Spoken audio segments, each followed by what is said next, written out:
ایک مصروف چوراہے پر بھیک مانگنے والے لنگڑے فقیر کو پولیس والے نے روزانہ کی طرح بے رحمی سے لات ماری اور بھتے کا مطالبہ کیا۔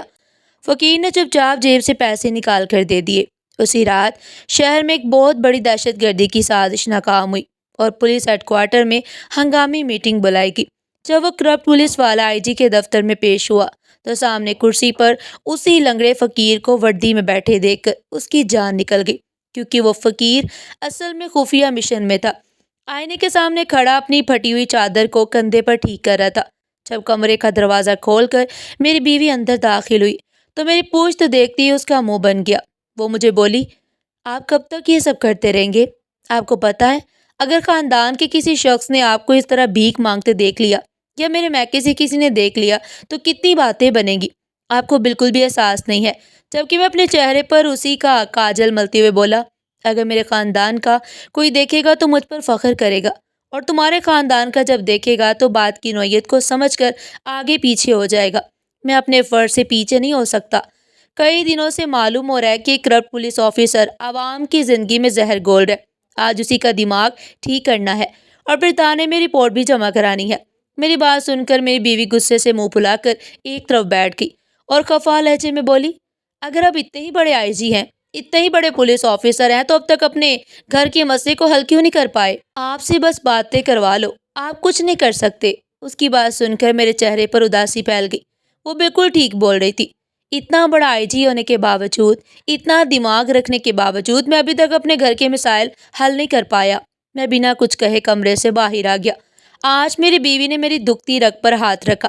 میں چاہتا تھا اسے منا کر چوراہے کی طرف بڑھوں، لیکن آج اس نے یہ بات کر کے اچھا نہیں کیا۔ میرا دل بہت اداس ہو گیا۔ جتنے جذبے کے ساتھ میں اس مشن کے لیے نکلا تھا، میرا جذبہ مانت پڑ چکا تھا۔ کافی دیر تک میں برآمدے میں ہی کھڑا آسمان کو دیکھتا رہا۔ دل میں اللہ سے مخاطب تھا، اے میرے رب، اے شہنشاہوں کے شہنشاہ، اے بادشاہوں کے بادشاہ، تو کریم ہے، تو رحیم ہے، تو دلوں کے حال سے واقف ہے۔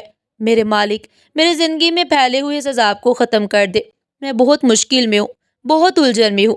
تو جانتا ہے تیرا بندہ کتنا مختلف ہے۔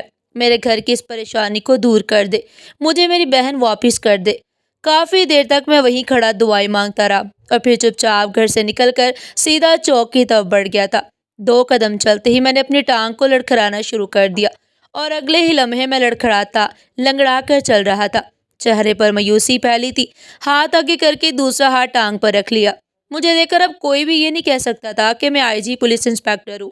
میری کتنی عزت ہے، لوگ کس طرح میرے آگے جھکتے ہیں، کتنے پولیس آفیسر میرے ماتحت کام کرتے ہیں، میری تنخواہ کتنی ہے، میرا گھر کتنا بڑا ہے، میرے گھر میں کتنے ملازمین ہیں۔ اس وقت میں ایک فقیر تھا جس کے نہ آگے کوئی تھا نہ پیچھے۔ میں ایک بے بس بے سہارا انسان تھا۔ کچھ ہی دیر بعد چوک آ گیا، جہاں معلوم ہوا تھا کہ کچھ پولیس آفیسر وہاں بیٹھنے والے فقیر اور دکاندار سے بھتے کا مطالبہ کرتے ہیں، اپنی جیبیں بھرتے ہیں۔ حالانکہ ایک سرکاری زمین تھی، یہاں عوام اپنی چیزیں فروخت کر سکتی تھی کیونکہ وہ سب سرکار کو پہلے ہی اپنی جگہوں کا پیسہ دے رہے تھے۔ چوراہے کے درمیان کھڑے ہو کر میں نے بالکل مین جگہ کا انتخاب کیا۔ جھولی میں پیسہ ڈالتے ہوئے وہ بولی، بہتر ہوگا آج جو مشن آپ کو ملا ہے اسے غور سے دیکھ کر پورا کرے۔ ایک بات ہمیشہ یاد رکھیے گا، جو نظر آ رہا ہوتا ہے اکثر اس کے پیچھے کہانیاں کچھ اور ہوتی ہیں۔ امید کروں گی آپ اس کے پیچھے موجود کہانی کو بھی سمجھیں گے۔ یہ کہہ کر اس نے 20 روپے میری جھولی میں ڈالے اور آگے چلی گئی۔ یعنی وہ عورت مجھے پہچان چکی تھی۔ میں نے غور سے اسے دیکھا لیکن میں چاہ کر بھی اسے پہچان نہ سکا، یا پھر وہ کوئی اجنبی عورت تھی جو شاید مجھ سے پہلے مل چکی تھی، اسی لیے پہچان گئی تھی۔ فی الحال میں نے اس بات سے دھیان ہٹا لیا اور لوگوں کو غور سے دیکھنے لگا۔ کچھ لوگ بھاؤ تاؤ کر رہے تھے، کچھ اپنا پیسہ بنانے کی کوشش میں لگے تھے، کچھ ہنسی مذاق کر رہے تھے، کچھ ایک دوسرے کا مذاق اڑا رہے تھے۔ ابھی چند ہی لمحے گزرے کہ پولیس کی وین بازار کے پیچھے آ کر رک گئی۔ میری آنکھیں فوراً چوکنا ہو چکی تھی۔ چند لمحوں بعد تھانے کا ایس ایچ او گاڑی سے اترا، اس کے ساتھ 2 حوالدار بھی موجود تھے۔ میں ان لوگوں کے ایک ایک قدم پر نظر رکھ رہا تھا۔ وہ بھی چند ہی قدم چلا تھا کہ اچانک دکانداروں نے اپنے گلے جن میں پیسے رکھے جاتے ہیں چھپانا شروع کر دیے۔ میں تمام لوگوں کی کارروائی دیکھ رہا تھا۔ کچھ لوگوں نے دکانیں باہر سے بند کر لی اور کچھ مجبوراً کھول کر بیٹھے رہے، حالانکہ ان کے چہروں سے صاف جھلک رہا تھا کہ وہ دکان بند کرنا چاہتے ہیں۔ وہاں موجود گاہکوں کا بھی کچھ ایسا ہی حال تھا۔ کچھ گاہک فوراً ہی بازار سے چلے گئے، لیکن کچھ گاہک مجبوراً ٹھہرے رہے۔ وہ اندر آتے ہی بلند آواز میں چلاتے ہوئے بولا، میں آج زیادہ وقت نہیں لوں گا، مجھے پورا بھتہ چاہیے۔ اگر کسی نے بھی میری بات کی نفی کرنے کی ہمت کی تو آج اسے تھانے میں بند کر دوں گا اور اسے کھانے کے لیے کچھ نہیں ملے گا، سمجھ آئی؟ اور اسے اتنا ٹارچر کیا جائے گا کہ اس کی نسلیں درد کو محسوس کریں گی۔ اس کی بات سن کر میں نے ضبط سے مٹھیاں بند کر لی۔ ایک آئی جی پولیس ہونے کی حیثیت مجھے یہ سب گوارا نہیں تھا۔ میں چاہتا تھا ہمارے پولیس افسر عوام کو تحفظ فراہم کریں، خود ان کی زندگی کے لٹیرے نہ بنے۔ وہ بندہ آگے آ چکا تھا۔ اس نے پہلی دکان سے پیسہ لینا شروع کیا۔ میں اس کی ایک حرکت پر نظر رکھے ہوئے تھا۔ اس نے دکاندار سے پورے 5,000 کا نوٹ لیا اور مزید پیسوں کا مطالبہ کیا۔ جب وہ ہاتھ جوڑ کر بولا، سر میرے پاس اتنے پیسے نہیں ہیں، میں نے یہ پیسے آپ کے نام کے ہی نکالے تھے، اس کے علاوہ میں نہیں دے سکتا۔ مجھے دکان کا مال بھی ڈالنا ہے اور اپنا گھر بھی دیکھنا ہے۔ میری بس یہ چھوٹی سی دکان ہے، یہی میرے گھر کا سہارا ہے۔ آپ پورے ایک ہفتے کی کمائی لے کر جا رہے ہیں۔ جبکہ اچانک اس پولیس والے نے اس کا گریبان پکڑ لیا اور اسے بری طرح جھنجھوڑتے ہوئے بولا، تمہاری اتنی ہمت کہ تم میرے سامنے آواز بلند کرو گے؟ میرا مسئلہ نہیں ہے تمہارے مہینے بھر کی کمائی ہے یا ہفتے بھر کی، جتنا بھی بول رہا ہوں اتنا کرو۔ ایک اور نوٹ میری ہتھیلی پر رکھو ورنہ ابھی کی ابھی تمہاری پوری دکان توڑ پھوڑ کر بند کر دی جائے گی اور دوبارہ تم اس دکان کے سامنے کھڑے بھی نہیں ہو پاؤ گے۔ جبکہ میرا بس نہیں چل رہا تھا کہ اپنی جگہ سے کھڑا ہو جاؤں اور اسی لمحے اس ایس ایچ او کو نوکری سے فارغ کر دوں، مگر فی الحال میں مجبور تھا۔ اس آدمی نے روتے روتے 5,000 کا ایک اور نوٹ اس کے ہاتھ پر رکھا اور سر جھکا کر بولا، صاحب میں روز روز اتنے پیسے نہیں دے سکتا، مجھے معاف کر دے، میں اپنا گھر کیسے چلاؤں گا؟ یہ بھی میں نے آپ کو اپنی جمع پونجی سے دیا ہے، میرے پاس اتنے پیسے نہیں ہوتے۔ اچانک اس نے ایک اور تھپڑ اس کے منہ پر دے مارا اور پیچھے ہٹتے ہوئے بولا، زیادہ میرے سامنے زبان چلانے کی ضرورت نہیں ہے۔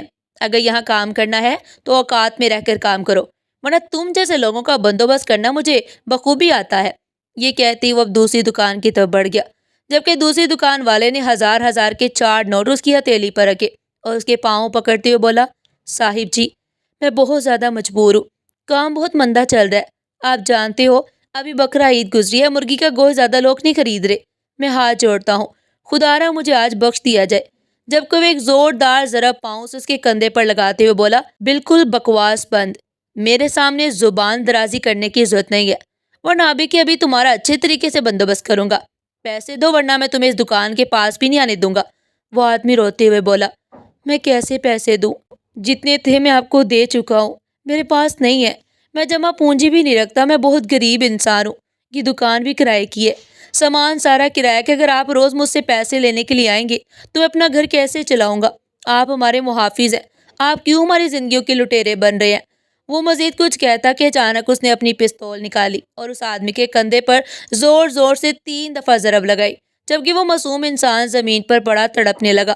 وہ ظالم بنا رحم کھائے اس کے سینے پر 2 مزید پاؤں کی ضرب لگاتے ہوئے بولا، پیسے دیتے ہو یا تمہارا کوئی سامان اٹھا کر لے جاؤ؟ مجھے صرف پیسوں سے مطلب ہے، تمہارا سامان بیچ دوں گا تو مجھے پیسے مل جائیں گے۔ پیسے دے رہو یا پھر میں اپنے حوالدار کو حکم سناؤں؟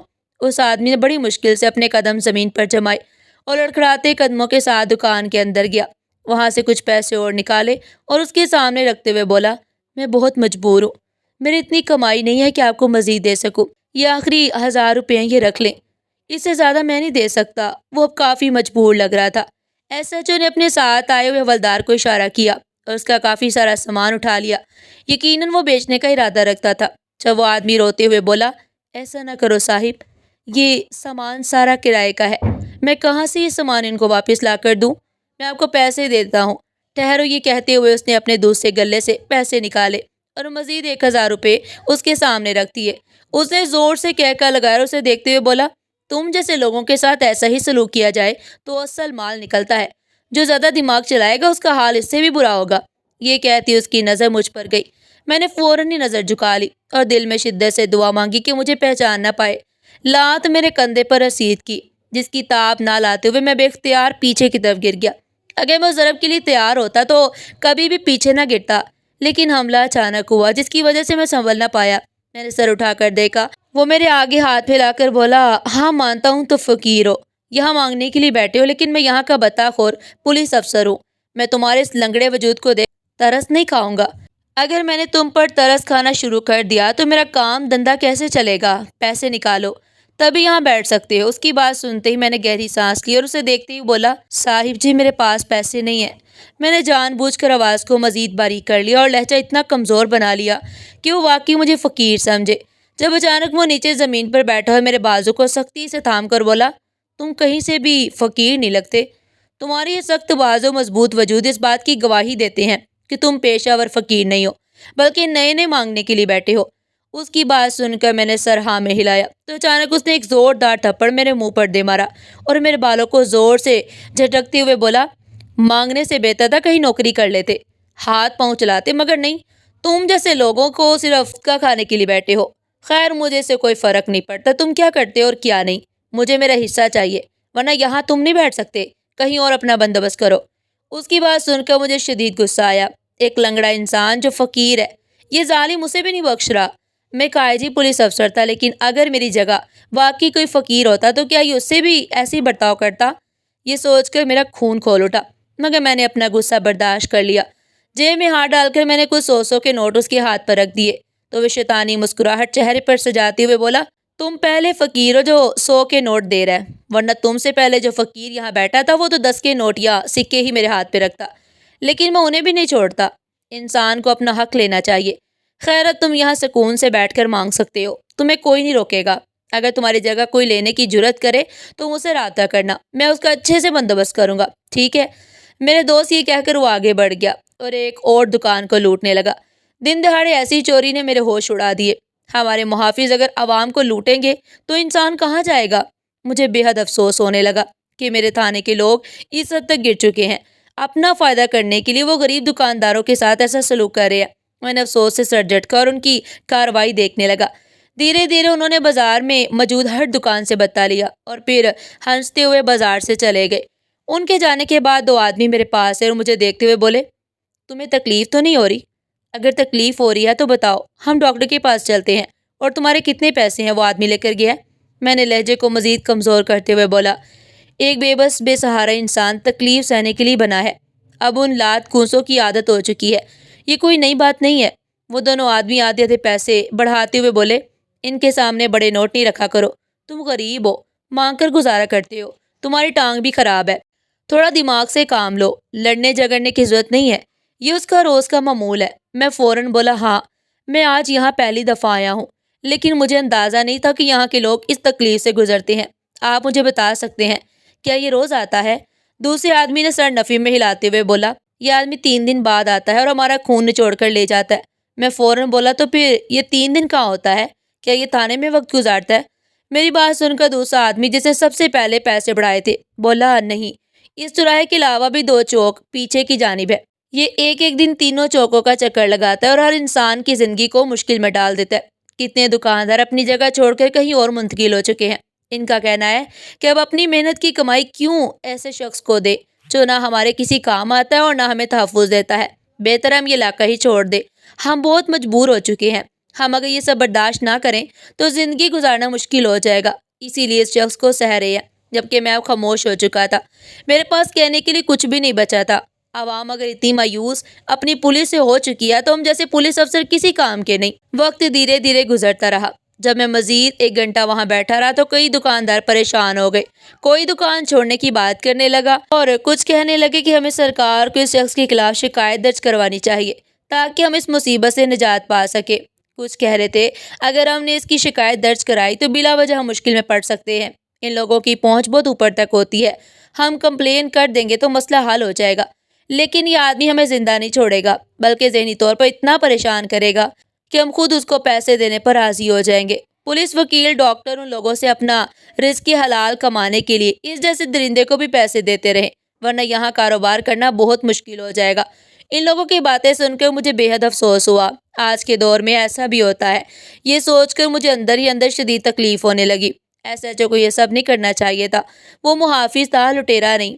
آدھے گھنٹے بعد میں اٹھا اور خاموشی سے مانگتا ہوا اپنے گھر کی طرف واپس نکل گیا، اور ارادہ یہ تھا کہ کپڑے وغیرہ تبدیل کر کے تھانے میں رپورٹ کروں تاکہ دیکھ سکوں کہ وہاں کا نظام بھی ایسا ہی ہے یا وہاں کچھ بہتری موجود ہے۔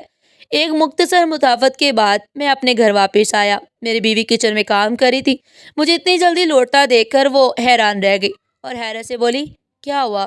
آپ کا مشن اتنی جلدی پورا ہو گیا؟ آپ اتنی جلدی گھر واپس آ گئے؟ اس کی بات سن کر میں نے سر ہاں میں ہلایا اور تخت پر بیٹھتے ہوئے بولا، آج کا دور اتنا ظالم ہو چکا ہے کہ عام انسان کے لیے جینا مشکل ہو گیا۔ ہماری اپنی پولیس ایسی حرکتیں کر رہی ہے کہ ہم کسی کو منہ دکھانے کے قابل نہیں رہے۔ میری بات سن کر میری بیوی میرے پاس آ کر بیٹھ گئی اور میرا ہاتھ تھام کر بولی، ایسا کیا ہو گیا جو آپ اتنی مایوسی کی باتیں کر رہے ہیں؟ حالانکہ آپ ہمیشہ پولیس ڈپارٹمنٹ کو تعریفی انداز میں یاد رکھتے ہیں۔ اس کی بات سن کر میں نے سر نفی میں ہلایا اور بولا، آج پہلی دفعہ میرے اپنے ہی ڈپارٹمنٹ کے کچھ لوگوں نے میرا سر شرم سے جھکا دیا۔ ہمارے علاقے کا ایس ایچ او اپنے ہی بازاروں میں دکانداروں سے بھتہ لے رہا ہے۔ اتنا گنڈا گردی ہو رہی ہے کہ لوگ اس کے سامنے رو رہے ہیں، ہاتھ جوڑ رہے ہیں، لیکن وہ کسی کو نہیں بخش رہا، حتیٰ کہ بھیک مانگنے والوں کو بھی نہیں چھوڑ رہا۔ میں حیران ہوں کہ معصوم لوگوں کے ساتھ ایسا ہو رہا ہے، اور وہ بھی میرے ہوتے ہوئے۔ مجھے اب تک اس کا علم کیوں نہیں ہوا؟ میں مزید کچھ اس سے کہتا کہ اس سے پہلے میری بیوی میرے برابر سٹتے ہوئے بولی، جب آپ کے گھر سے ہی آپ کی بہن کو غائب کر دیا گیا تھا تب آپ کچھ نہیں کر پائے، اب بازاروں میں ہو رہی گنڈا گردی آپ کو کیسے معلوم ہوگی؟ اس نے سیدھا طنز مارا اور کچن میں چلی گئی، جبکہ میری حالت ایسی ہو گئی کہ کاٹو تو بدن میں لہو نہ رہے۔ کیا واقعی میں بہت لاپرواہ تھا؟ اس کی باتیں وزن تھا۔ جب مجھے اپنی بہن کے غائب ہونے کا بر وقت علم نہیں ہوا تو بھلا مجھے بازار میں ہونے والے ظلم کا کیسے پتہ چلتا؟ فی الحال میں نے اپنا درد کہیں اندر ہی دبا لیا۔ میری بیوی کے لیے طنز مارنا آسان تھا، لیکن وہ نہیں جانتی تھی کہ اس کے الفاظ میری ذہنی حالت پر کتنا گہرا اثر ڈال رہے ہیں۔ کمرے میں آ کر میں نے کپڑے تبدیل کیے، چہرہ صابن سے دھویا اور پھر باہر آ گیا۔ میری بیوی دوپہر کا کھانا لگا رہی تھی، مگر آج اس کے طنز میں میرا پیٹ بھر چکا تھا۔ وہ بولی، آپ کی بہن کی پسند کا کھانا بنایا ہے، کچھ کھا لے۔ جانتی ہوں آپ مجھ سے ناراض ہے، لیکن کھانے سے ناراضگی اچھی بات نہیں ہوتی، رزق سے انکار کرنا چاہیے، یہ خیال آپ کا ہی ہے۔ اپنی بیوی کی بات سن کر میرے قدم وہی چم گئے۔ وہ بالکل ٹھیک بول رہی تھی، جب بھی میری بہن ناراض ہوتی وہ کھانا چھوڑ دیتی تھی، کچھ بھی کھانے کو دل نہیں کرتا تھا اور میں اسے اسی طرح باتوں میں الجھا کر منا لیتا۔ میں خاموشی سے تخت پر واپس بیٹھ گیا۔ جیسے سالن پر نظر پڑی میری آنکھوں سے بے اختیار آنسو نکل آئے۔ بہن نہیں تھی بلکہ میرے گھر کی روشنی تھی۔ میری بیوی اسے بے حد چاہتی تھی، بالکل بیٹیوں کی طرح۔ ہماری کوئی اولاد نہیں تھی، مگر میری بیوی کہتی تھی کہ میری نند ہی میری اولاد ہے۔ یہی وجہ تھی کہ اس کو اس گھر سے جانا میری بیوی کو اندر سے توڑ گیا۔ کہنے کو وہ 19 سال کی تھی، مگر جب انسان کسی کو اپنی اولاد مان لے تو عمر کا فرق ختم ہو جاتا ہے۔ میں نے بہت مشکل سے چند والے حلق سے نیچے اتارے، میری آنکھیں سرخ ہو چکی تھی۔ یہ کھانا کھانا میرے لیے انتہائی مشکل تھا۔ اگر میری بیوی یہ یاد نہ دلاتی کہ تمہاری بہن کی پسند کا کھانا ہے تو شاید اتنا دل برداشتہ نہ ہوتا، مگر اس یاد دہانی نے مجھے اور زیادہ توڑ دیا۔ میں پہلے ایس ایچ او کی حرکتوں کی وجہ سے پریشان تھا، اور اب یہ سب دیکھ کر دل مزید بوچھل ہو گیا۔ بمشکل چند نوالے کھا کر میں بنا کچھ کہے باہر آ گیا، گاڑی سٹارٹ کی اور سیدھا تھانے کی طرف روانہ ہو گیا۔ یہ دورہ بالکل اچانک تھا، ارادہ صرف دفتر جانے کا تھا، لیکن جو منظر میں نے اپنی آنکھوں سے دیکھا اس کے بعد بہتر یہی تھا کہ تھانے کا بھی جائزہ لیا جائے۔ ایک مختصر مسافت طے کر کے میں تھانے پہنچ گیا۔ جیسے ہی میری گاڑی تھانے کے احاطے میں داخل ہوئی وہاں کھلبلی مچ گئی۔ آئی جی صاحب آئے تھے، کوئی عام بات نہیں تھی۔ میں گاڑی سے اترا تو سب لوگ سلیوٹ کرنے لگے اور میں گردن کی ہلکی سی حرکت سے جواب دیتا اندر داخل ہوا۔ اندر آتی ایس ایچ او باہر آ گئے، شاید وہ اپنے کمرے میں موجود نہیں تھے۔ انہوں نے بھی مجھے سلیوٹ کیا اور اپنے ساتھ کمرے میں لے گئے۔ میں کرسی پر خاموشی سے بیٹھ گیا۔ فوراً حوالدار میں سامنے آ گیا اور چائے پانی پوچھنے لگا، مگر میں نے اشارے سے انکار کر دیا۔ اس کی بار جاتی ایس پی میرے سامنے ایک فائل رکھتے ہوئے بولا، سر میں آپ سے رابطہ کرنے والا تھا، آپ اچانک یہاں کیسے آ گئے؟ اس کی بات سن کر میرے ماتھے پر ہلکی سی شکن آئی اور میں سنجیدگی سے بولا، کیا میں یہاں نہیں آ سکتا؟ میں یہ دیکھنا چاہتا تھا کہ آپ لوگوں کا نظام کیسا چل رہا ہے اور آپ مجھ سے رابطہ کیوں کرنا چاہتے تھے۔ میری بات سن کر وہ فوراً بولا، سر آپ کو ایک اہم خبر دینی تھی۔ جس علاقے میں آپ رہتے ہیں وہاں ایک بڑی واردات ہونے والی ہے۔ ہم نے وہاں کے ایس ایچ او سے رابطہ کرنے کی کوشش کی، لیکن وہ کہیں مصروف ہے۔ ہمیں کچھ معلوم نہیں وہ آپ کے دفتر کی طرف بھی گئے ہیں، مگر ہمیں اندازہ نہیں تھا کہ آپ خود تھانے آ جائیں گے۔ ان کی بات سن کر میں سیدھا ہو کر بیٹھ گیا اور ان کی آنکھوں میں دیکھتے ہوئے بولا، اس کا مطلب کیا ہے؟ مجھے تفصیل سے بتاؤ۔ مجھے اب تفتیش ہو رہی ہے۔ وہاں عام لوگ رہتے ہیں، بچے ہیں، اسکول ہیں، مدرسے ہیں، مسجدیں ہیں، وہاں 3 بڑے بازار بھی لگتے ہیں۔ ایسی کون سی واردات ہونے والی ہے؟ انہوں نے سر ہاں میں ہلایا اور بولے، یہی وجہ ہے کہ دہشت گردوں نے بم فٹ کرنے کی سازش کی ہے۔ ہم اس بات پر حیران ہیں کہ اطلاع ہمارے تھانے تک پہنچ گئی، مگر وہاں کے ایس ایچ او تک کیوں نہیں پہنچی؟ وہاں کا نظام بہت خراب ہے، آپ کو وہاں جا کر مکمل جانچ پڑتال کرنی ہوگی۔ اس کی بات سن کر میں سخت لہجے میں بولا، میں جو سوال کر رہا ہوں پہلے اس کا جواب دو۔ آپ لوگوں کو کیسے پتہ چلا کہ وہاں دہشت گردی ہونے والی ہے؟ میری بات سن کر وہ چند لمحے خاموش رہا، پھر بولا، دراصل عوام کو بتایا گیا تھا کہ اگر کوئی چھوٹی بڑی شکایت ہو جسے وہ سامنے آ کر درج نہیں کرا سکتے تو وہ ایک خفیہ باکس میں ڈال دیں تاکہ ان کا نام ظاہر نہ ہو۔ ہم نے کل رات ایک باکس کو چیک کیا تھا، اس کی موجود تمام رپورٹس کو دیکھا، جس میں سے سب سے زیادہ حیرت انگیز رپورٹ یہی تھی۔ میں فوراً بولا وہ پرچہ مجھے دکھائیں جس میں رپورٹ درج ہے۔ انہوں نے فوراً اسی فائل کو کھولا تھا اور اس میں سے وہ پرچہ نکال کر میرے سامنے رکھا۔ ہینڈ رائٹنگ بتا رہی تھی یہ جس نے بھی لکھا ہے بہت ہی سلجھا ہوا اور شریف اور پڑھا لکھا انسان ہے۔ اس کی تحریر کچھ یوں تھی: السلام علیکم ایس ایچ او صاحب، میں اپنا نام درج نہیں کر سکتا۔ مجھے خوف ہے کہ اگر آپ لوگ بھی اس واردات میں ملوث ہوئے بلا وجہ میں مشکل میں پڑ سکتا ہوں۔ آپ لوگ مجھے چھوڑیں گے نہیں، اس لیے میں آپ لوگوں کو بے ناموگر پیغام دینا چاہتا ہوں۔ سیکٹر 5A روڈ 6 کا جو تھانہ ہے اور وہاں جو چھوٹا بازار لگتا ہے جس کے ساتھ اسکول، مسجد اور ہسپتال ہے، وہیں پر دہشت گردوں نے بم فٹ کیے ہیں۔ یہ خبر مجھے اس لیے ہے کہ کچھ دنوں سے میرے بھائی کے مکان میں جو کرایہ دار رہتے تھے کافی مشکوک حرکتیں کر رہے تھے۔ میرے بھائی نے پریشان ہو کر ان کی باتیں سننا شروع کی تھی۔ وہ لوگ عام لوگ نہیں تھے بلکہ دہشت گرد ہے۔ ان لوگوں نے ایک ایسی جگہ کو ٹارگٹ کیا جہاں پر کئی لوگ ایک وقت میں موجود ہوں۔ اسکول، مدرسہ، ہاسپٹل، بازار، یہاں پر لوگوں کا ہجوم ہے۔ بہتر ہوگا آپ لوگ IG پولیس اور وہاں کے تھانے دار SHO صاحب کو رپورٹ کریں۔ ہم وہاں کے تھانے میں کمپلین نہیں کر سکتے کیونکہ یہ سہولت وہاں موجود نہیں ہے۔ ہم بہت زیادہ پریشان ہیں، ہم نے اپنا گھر بھی چھوڑ دیا ہے۔ میرا بھائی میرے گھر میں رہ رہا ہے۔ آپ لوگوں سے گزارش ہے ان لوگوں کی مدد کی جائے جو بے قصور ہے۔ وہاں کا تھانے دار بالکل بھی اچھا نہیں ہے۔ ہمیں جہاں تک شک ہے وہ بھی اس واردات میں ملوث ہے۔ یہ صرف ایک شک کی بنیاد ہے۔ ہم نے اس کا نام ابھی تک ان دہشت گردوں کے منہ سے نہیں سنا۔ آپ سے گزارش ہے خدا را اس رپورٹ کو سیریس لیا جائے، مذاق سمجھ کر اگنور نہ کیا جائے۔ آپ کا ایک عام شہری۔ آگے تاریخ ڈالی ہوئی تھی۔ میں نے سر اٹھا کر SP کو دیکھا۔ وہ فوراً بولا: IG صاحب، مسئلہ بہت زیادہ پیچیدہ لگ رہا ہے۔ کوئی بھی اتنا بڑا دعویٰ نہیں کر سکتا۔ ہمیں بھی کئی دنوں سے شک تھا کچھ نہ کچھ شہر میں ہونے والا ہے۔ اندرونی خبریں مل رہی تھی کہ کچھ بڑا پلان کیا جا رہا ہے، یعنی یہ معاملہ تھا۔ اب ہمیں یہ نہیں پتا کہ بم کہاں فٹ ہوئے ہیں۔ اب یہ آپ کو خود سوچنا پڑے گا، اتنا دماغ ہمارے پاس نہیں ہے۔ اس کی بات سن کر میں بالکل خاموش ہو گیا۔ کیا وہ تھانے دار بھی اس واردات میں ملوث ہے؟ میرے دماغ میں صرف یہی خیال چل رہا تھا۔ چند لمحے اسی سوچ میں مبتلا رہا اور پھر اسے دیکھتے ہوئے بولا: فوراً ہی بم ڈیفیوز کرنے والے آفیسر کو فون کرو، ان کی پوری ٹیم ہائر کرو اور ان سے کہنا گھریلو کپڑوں میں آئے۔ اگر انہوں نے ٹیم کے کپڑے پہنے ہوں گے ہم لوگ پکڑ میں آ سکتے ہیں۔ آپ لوگ بھی فوراً اپنے کپڑے وغیرہ تبدیل کر کے عام شہری بن جائے۔ میں بھی کپڑے تبدیل کرتا ہوں، کسی کو بھی پتہ نہیں چلنا چاہیے ہم کون ہیں۔ اس نے سر ہاں میں ہلایا اور فوراً اپنے تھانے کے SHO کو رابطہ کرنے لگا۔ میرا دل کیا میں اس تھانے کے SHO کو بھی خبر کروں تاکہ ہم مل کر اس آپریشن کو کامیاب بنا سکے، مگر میرے دل میں کہیں نہ کہیں کھٹکا لگا ہوا تھا۔ یہ آدمی ملوث ہے۔ جو انسان بنا ڈر اور لحاظ کے عام شہری کو اس طرح لوٹ سکتا ہے، ایک غریب فقیر کو مار سکتا ہے، اس کے دل میں بھی رحم نہیں ہوگا۔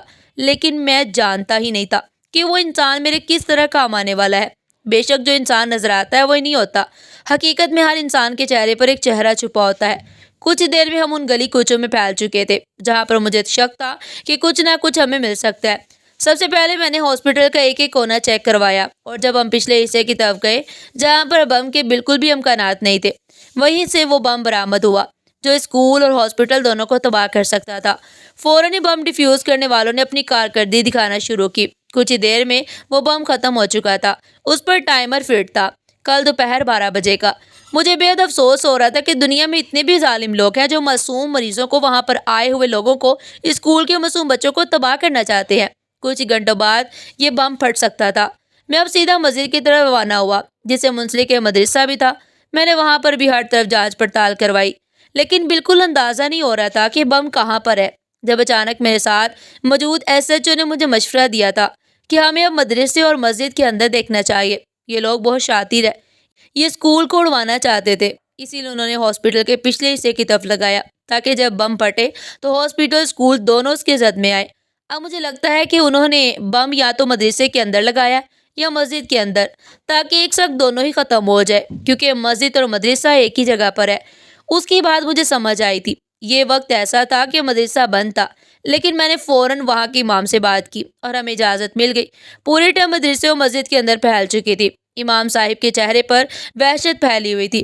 ایک انسان جو سادہ شریف ہو اس کے لیے خبر خطرناک ہی ہوتی ہے۔ میں نے ان کے کندھے پر ہاتھ رکھ کر انہیں حوصلہ دیا تھا مگر اس کے باوجود ان کے چہرے کی رنگت بہتر نہیں ہوئی۔ کچھ دیر بعد مسجد کے وضو خانے کے پچھلے حصے کی طرف جہاں تھوڑا کچی زمین تھی وہیں پر بم لگا ہوا تھا۔ فوراً اسے بھی بند کیا گیا۔ وہ بم بھی ٹھیک 12 بجے ہی پھٹنا تھا۔ میں نے بے اختیار سکون کا سانس خارج کیا۔ جس بھی انسان نے ہمیں خبر دی وہ اللہ کا کوئی نیک بندہ تھا، جس نے اپنی جان پر کھیل کر بنا حالات کی پرواہ کیے ہمیں خبر پہنچائی۔ اب ہمارا رخ تیسرے بازار کی طرف تھا، جو چھوٹا ضرور تھا لیکن علاقے کے گھروں سے منسلک تھا۔ فوراً ہی وہاں پر بھی ہم نے جانچ پڑتال کی اور خدا کی کرنی ایسی ہوئی، ہمیں اندر داخل ہوتے ہی وہ بم مل گیا۔ فوراً ہی اس کو بھی ڈیفیوز کیا گیا۔ میں نے بے اختیار وہیں پر سجدہ ریز ہو کر اللہ کا شکر ادا کیا۔ میرے ساتھ موجود کافی سارے آفیسر کا بھی یہی حال تھا۔ ہم نے صرف ایک جان نہیں بلکہ کئی معصوم جانیں ختم ہونے سے بچائی تھی۔ لیکن یہ آپریشن بہت ہی سیکرٹ طور پر کیا گیا تاکہ کوئی بھی اس بات سے خبردار نہ ہو کہ بم ڈیفیوز ہو گئے ہیں۔ ان لوگوں کا کیا بھروسہ رات ہی رات میں دوبارہ کارروائی کی جائے، مگر فی الحال میں نے اپنے کچھ آفیسر پوری رات کے لیے ان جگہوں پر ٹھہرا دیے تاکہ کوئی بھی ایسا مشکوک انسان قریب آتا ہوا نظر آئے انہیں گرفتار کیا جائے۔ اب میں نے فوراً ہی قریبی تھانے کے SHO کو اپنے آفس رپورٹ کرنے کے لیے بلا لیا۔ اب میں اسے براہ راست ملنا چاہتا تھا، اس کو اچھی طرح اس کی اوقات یاد دلانا چاہتا تھا، اس بات سے بے خبر کہ آج مجھ پر کتنا بڑا انکشاف ہونے والا ہے۔ وقت کی رفتار نہ کبھی تھم سکی ہے اور نہ کبھی تھم پائے گی۔ رات کے 8 بجتے ہی میں اپنے آفس پہنچ گیا۔ قریبی تھانوں کے تمام SHO، SP اور حوالدار تھانے آ چکے تھے۔ صرف SHO بشیر کا ہی انتظار کیا جا رہا تھا، جو اس تھانے کا انچارج تھا۔ وقت کی رفتار تیزی سے گزری اور ٹھیک 10 منٹ بعد وہ اپنی پینٹ ٹھیک کرتے ہوئے اندر داخل ہوا، لیکن مجھے IG کی کرسی پر بیٹھا دیکھ اس کو سام سونگ گیا۔ جس انسان کو آج اس نے لات ماری تھی اسی کے سامنے وہ ایک عام پولیس افسر کی مانند کھڑا ہوا تھا۔ مجھے دیکھتی اس کے چہرے کے رنگ اڑ گئے۔ میں کچھ کہتا اس سے پہلے وہ میرے سامنے ہاتھ جوڑ کر بولا، میں جانتا ہوں سر آپ مجھ سے ناراض ہوں گے، میں نے آپ پر ہاتھ اٹھایا تھا، بدتمیزی سے پیش آیا، لیکن میں مجبور تھا۔ ان کی بات سن کر میں تھوڑا حیران ہوا اور فوراً بولا، ایک غریب لاچار فقیر پر تم ہاتھ اٹھاتے ہو، اسے لات مارتے ہو، تم مجبور تھے؟ اس بات کی مجبوری تھی؟ پیسے چیننے کی یا پھر اپنا پیٹ بھرنے کی؟ میرا لہجہ ایک دم ہی تلخ ہو گیا۔ تمام لوگ ہمیں دیکھ رہے تھے۔ وہ سر نفی میں لا کر بولا، سر میں آپ کو دیکھ کر ہی وہاں پہنچا، آپ IG آفیسر ہیں، کیا میں آپ کو پہچان نہیں پاؤں گا؟ دراصل بازار میں مجھے معلوم چلا کہ کچھ دنوں سے دہشت گرد موجود ہے جو وہاں کے لوگوں پر نظر رکھ رہے تھے۔ تینوں بازاروں میں مجھے اس بات کا علم ہوا، اس لیے میں تینوں بازاروں میں گردش کرتا تھا، لوگوں سے بھتا لیتا تھا تاکہ اپنا امپریشن ان لوگوں کی نظروں میں غلط بنا سکوں اور وہ لوگ مجھ سے رابطہ کرے تاکہ ہم انہیں پکڑ سکیں۔ اور آپ کو بھی خبر دینا چاہتا ہوں، آپ نے جو واردات دوپہر تک ختم کرائی تھی اس میں صرف آپ لوگوں کا ہاتھ نہیں ہے، وہ خبر میں نے اس باکس میں پہنچائی ہے اور مجھے اس بات کا بھی علم ہو چکا ہے آپ کی بہن اس وقت کہاں پر ہے۔ اس کی بات سنتے ہی میں بے اختیار اپنی جگہ سے کھڑا ہوا اور بے چینی بھرے لہجے میں بولا، کیا بول رہے ہو تم؟ علم ہے تمہیں؟ وہ فوراً بولا، سر آپ کی بہن کے بارے میں آپ کی بیوی نے مجھے رپورٹ کی تھی اور میں بالکل خاموشی سے اس کیس کو دیکھ رہا تھا۔ پوری جانچ پڑتال کرنے کے بعد پتہ چلا کہ آپ کی بہن کسی خطرے میں نہیں بلکہ اسلام آباد کے علاقے میں ہے۔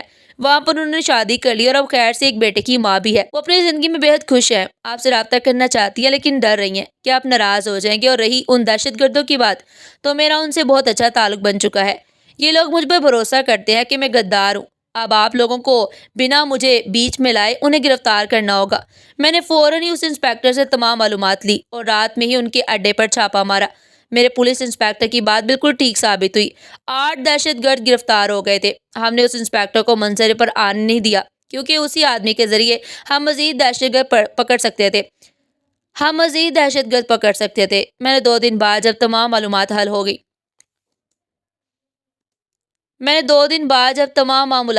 گئے فوراً ہی اپنی بہن سے رابطہ کیا اور اس کو اس بات کی تسلی دی کہ اس کا بھائی اسے ناراض نہیں ہے بلکہ اسے بہت یاد کرتا ہے۔ یعنی وہ گھر سے غائب نہیں ہوئی تھی، اسے کسی نے کڈنیپ نہیں کیا بلکہ وہ اپنی مرضی سے بھاگی تھی۔ گھر سے جاتے ہوئے اس نے کوئی نوٹ بھی نہیں چھوڑا، جس کی وجہ سے میں اور میری بیوی غلط فہمی کا شکار ہو گئے۔ میں بھی اندرونی طور پر اپنی بہن کو تلاش کرنے کی کوشش کر رہا تھا، لیکن پرسنل مسئلہ ہونے کی وجہ سے میں اس کام کو منظر پر نہیں لا سکتا تھا۔ لیکن میری بیوی نے پروفیشنلی طریقے سے رپورٹ درج کرائی، جس کی وجہ سے انسپیکٹر نے فوراً ہی جانچ پڑتال کروا کر میری بہن کو کھنگال ہی لیا۔ 2 مہینے بعد میری بہن اپنے شوہر 3 مہینے بعد میری بہن اپنے شوہر اپنے بیٹے کے ساتھ میرے گھر ملنے کے لیے آئی۔ میری بیوی اسے دیکھ کر بہت خوش ہوئی، اس کے بچے کو سینے سے لگا کر خوب پیار کیا۔ اس کا شوہر بھی بہت ہی اچھا انسان تھا۔ دونوں نے مجھ سے معافی مانگی کہ ہم نے غلط طریقے سے آپ کی زندگی سے دور ہوئے۔ اس کا شوہر ایک سافٹ ویئر انجینئر تھا، بہت اچھا انسان تھا، اسی لیے میں نے بنا کسی اعتراض کے اپنی بہن کو جب 1 مہینے بعد گھر سے رخصت کیا، بہت سارے تحفوں کے ساتھ رخصت کیا۔ میں اسے جہیز نہیں دے پایا۔ اس جہیز کی رقم تھی۔ میری بیوی نے بھی بڑھ چڑھ کر اس کے لیے بہت کچھ خریدا، اس کے بیٹے کے لیے بہت کچھ خریدا۔ میری زندگی میں ایسے کئی واقعات پیش آئے، لیکن اس ایک واقعے نے مجھے بہت حیران کیا۔ انسان جو نظر آ رہا ہوتا ہے وہ ایسا نہیں ہوتا، اس کے پیچھے بھی ایک حقیقت ہوتی ہے جسے ہم نظروں سے اوجھل رکھتے ہیں۔ اگر ہم اصل حقیقت کی طرف قدم بڑھائیں تو کئی ایسے لوگ ہیں جو دنیا کے سامنے برے بنتے ہیں، اندر ایک ہیرو ہوتے ہیں۔ ناظرین، آپ کو ہماری آج کی کہانی کیسی لگی؟ کمنٹ سیکشن میں اپنی قیمتی رائے کا اظہار ضرور کیجیے گا۔ اس طرح کی مزید سبق آموز کہانی سننے کے لیے چینل کو سبسکرائب کریں، ویڈیو کو لائک کریں اور زیادہ سے زیادہ شیئر کریں۔ پھر ملتے ہیں ایک نئی کہانی کے ساتھ، تب تک کے لیے اللہ حافظ۔